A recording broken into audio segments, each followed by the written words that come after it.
Hello, this is Candy, and I'm introducing one of our hot sale items, anchor and its using.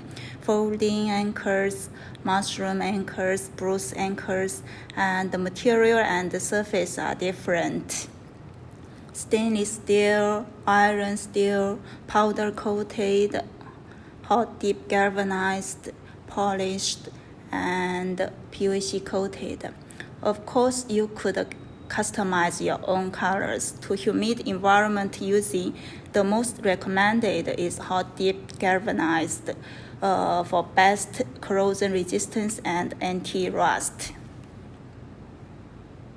If you don't know the best anchor size for your kayak, please visit our website for more information. And now I will show how to make an anchor kit.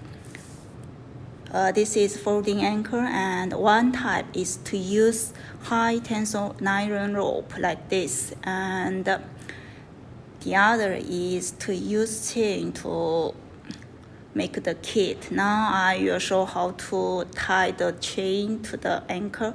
First, open the anchor like this and turn the part to the end to make the folder keep open.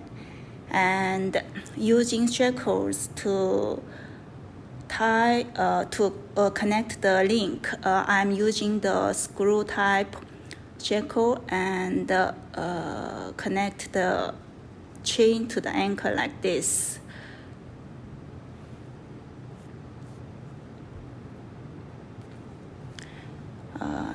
Now the first step is okay, and the second is to zip tie the chain to the end tail with easily broken material, so that if the anchor stuck inside the river, zip tie the chain to the anchor, so that if the anchor stuck into the river, it could be easily broken to change the direction of the anchor to get it back.